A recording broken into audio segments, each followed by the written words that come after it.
Howdy everyone, welcome back to another video. Today, I'll be showing everything I've learned about Nollie and hopefully help you improve with him.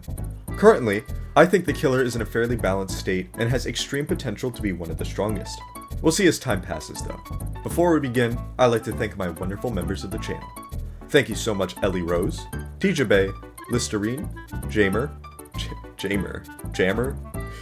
Rogans, Emerald, Infernus Lols, Zix, Skull Piercing, Scissor Lizard, The Normal Guy, Sebastian Perdes, Skittle Soup, Scarlet, Roger, Blitzkrieg, Springly, Spectral Filmer, and Muncita for your guys' amazing support. Now, on with the video. Beginning with his stats, Nollie is given the 5-star difficulty and rating. He has 1,111 health, 7.5 walk speed, and 27.5 run speed. He has the usual 110 stamina and the same stamina gain and drain. However, he has an unusually high tear radius, being 80 studs long. This basically means the menacing music starts earlier, even if he's really far away. To set an example for how large this is in comparison, every other killer has a 60 stud radius, except for Jason, who has a 45 stud radius. Moving on to his passives, we have Prankster. Simply put, 2 fake generators will spawn on the map on top of the 5 real ones. If a survivor completes tasks on these generators, they gain Hallucination.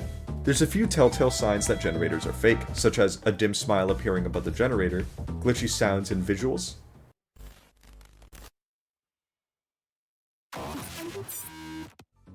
the message of completing tasks being wrong, and even the names of generators or the repair text being wrong.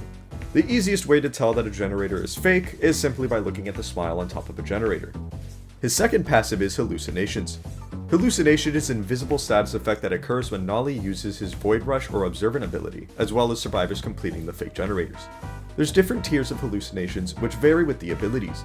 At Hallucination 1, the survivor can't properly read how much time is left in the round. At Hallucination 2, the survivor will see fake Elliot pizzas and Bilderman dispensers, which also provides fake health that will disappear once the hallucination is over. At Hallucination 3, a fake Nollie will spawn for the survivor, and they will hear chase music, take fake damage, and can even be pushed around by the clone. However, it doesn't actually do any damage, and once it disappears, the survivors will restore their health. Also, in Hallucination 3, a fake Ducicard barrier can occur, which can come from literally nowhere. Looking at the source of it will reveal a laughing face projecting the shield. Funny.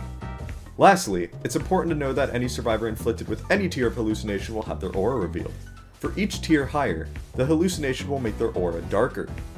Now, we may move on to his M1s. These are easily the weakest in the game, though with his abilities it doesn't really matter too much and I'll talk about why in a moment. He's tied with 1x4 and John's M1 speed, having a 0.4 second windup. However, they do 25 damage and have a 1.8 second cooldown. Nollie's M1s are basically John's, but worse. Which is fine, so let's talk about why. His first ability is Void Rush. The ability must be charged by holding down the button. After 1 second of charging, it will be put into a large sprint similar to the old walk speed override. There's one thing different though, and it's very similar to Hillbilly in Dead by Daylight. Now I know none of you know what the hell I'm talking about, but basically, in the first 0.8 seconds of a dash, you have a lot more control over the drift and curve of it. Once that split second is up though, your control is much more limited and you can't steer as hard. I'll cover this more later, but let's move on to what the ability actually does. Crashing into a survivor with Void Rush will deal 10 damage, and apply Hallucination 2 to them for 20 seconds. After landing the rush onto a survivor, you must wait a brief second before doing a chain rush. After that moment is up, you can press and hold the ability once more to initiate another dash. If you ram into a survivor inflicted with Hallucination 2 or higher, you will grab them and slam them into the floor, dealing 40 damage and instantly ending the Void Rush. Void Rush will instantly end if you are stunned out of it, crash into a wall, crash into a Bilderman building, or if you just let go of the button. Void Rush can be chained if you hit a few things like Taft's bombs or wires or even 07's clone. During the rush, you won't regenerate stamina, but you can regenerate stamina during the downtime of the ability. The ability is tied with walk speed override, having a 20-second cooldown. Next is Nova. After an incredibly specific 0.78 second windup, Nollie throws his star towards your cursor like corrupt nature. Survivors struck by the star will be pulled towards the center of the explosion and take 15 damage. Hitting walls or the survivor directly makes the radius of the explosion much larger. However, hitting the floor or manually detonating it by using the ability again will have a much smaller blast. Nova pairs surprisingly well with his M1s. With good timing, you can use the pull of the explosion to instantly combo into an M1 and deal a huge 40 damage. I also believe this is the smallest killer cooldown ability in the game, being an extremely short 12 seconds. Overall, the move is kind of something you can just throw and hope the survivor dodges into it, because if they do, that's a lot of damage. That being said, you shouldn't be too greedy if you're not fully confident it'll land, since it travels fairly slow, and in the end, you gotta guess where they dodge. The ability is almost guaranteed if you land it on walls though. Survivors that hug walls will basically be hit by the explosion no matter what. And believe me, that's very powerful. His final ability is Observant. After a 1.5 second windup, Nollie highlights every generator on the map, and can teleport to it by clicking the little icon on them. While Nollie is selecting a generator, every generator on the map has a visual and audio cue to let survivors know. There's also a specific cue for the generator he selected.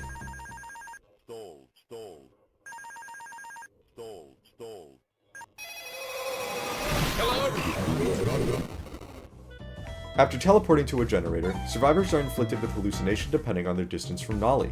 If a survivor is further than 20, 50, or 100 studs from a generator, they gain hallucination 1, 2, and 3 respectively. He also gains immunity to stuns temporarily after teleporting, which prevents survivors from instantly stunning him. However, Nollie can be stunned during the windup of the move, which cancels it entirely. He can also manually cancel it by using the ability again before actually selecting a generator. It's important to keep in mind that the ability has a 25-second cooldown at the start of the match to prevent, well, a lot of pressure instantly.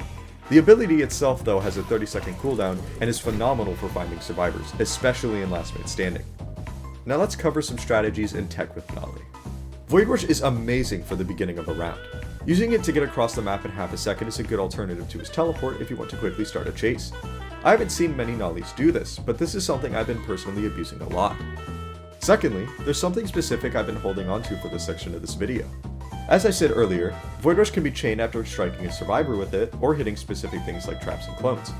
Before you use the follow-up dash though, you can sprint during the downtime, and if you use this ability while sprinting, you go flying at really high speeds. This is extremely powerful, because on most maps the survivors can't turn around corners quickly enough to hide from the follow-up charge. This is also an amazing alternative to killing guests who constantly block the charge. Instead of cancelling the rush early to bait the block, you can use the intense burst of speed to catch them off guard and kill them quick. Thirdly, just like Cool Kid's Walk Speed Override, you can surf off of walls if the angle of the dash is just right, and get some cheeky hits on the other side of the wall. However, Nollie's is a lot less generous, and more often than not you'll instantly crash into a wall. During my testing, I found something interesting to keep in mind that might help Nollie tech, but I don't know. You know how you have a lot more control during the start of a rush? Turns out you're also immune to wall collision during this brief period, which might help in some plays? Again, I'm not sure, just thought it'd be nice to bring up.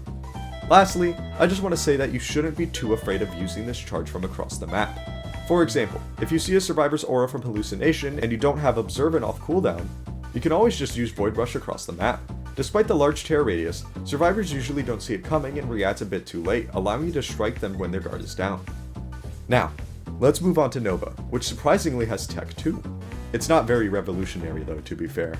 Basically, with the manual detonation, you can aim to start up and pull survivors into the air with it, causing them to slow down a tiny bit during the fall. I'm going to be completely honest though, this doesn't beat just throwing the bomb to the floor near a survivor and striking the center of the explosion, but it's still pretty cool, and has potential if you can land it consistently. Something else about Nova that's actually useful though is using it on players near ledges. If you angle the Nova near a ledge and hit below it, survivors' hit might get sucked down from the ledge and pulled to the floor, which is unfavorable for them to say the least. This is more luck-based though, since the pull usually doesn't push them over the ledge. On specific maps though, this can be done on purpose rather than it being more luck-based. With ledges like Brandon Works' Castle Staircase, you can aim the Nova here to pull survivors down. This is about everything I currently know about Nollie, and I'm sorry I can't really share more cool things about him with y'all. Though before I wrap this video up, I want to quickly talk about his strengths and weaknesses. Overall, Nollie is an incredibly solid killer with his abilities to chain damage off of survivors. With proper ability usage, they are really hard to dodge and can result in very swift deaths. However, Nollie ironically struggles with the opposite of what the other killers struggle with: distance. You see, Nollie has the ability to basically instantly close distance on survivors and can quickly put them down if they're in open areas. However, survivors can easily abuse walls and even small rocks to prevent your rushes, and even use them as a small barrier against your projectile. With his naturally low speed, he surprisingly struggles with these puny obstacles. I do believe though, that an incredibly skilled Nollie with amazing control over their Void Rush will easily find ways to counter these walls and rubble, and Nollie might have the highest kill potential out of every killer in the game. In the end, I think Nollie does deserve that 5-star difficulty, because his Void Rush is really hard to land consistently, and I personally believe it's his strongest weapon. Thank you guys for watching. I hope you learned a lot about Nollie from this video, from how he works, to how he plays, and how to counter him. I'll see you all in the next video. Bye bye.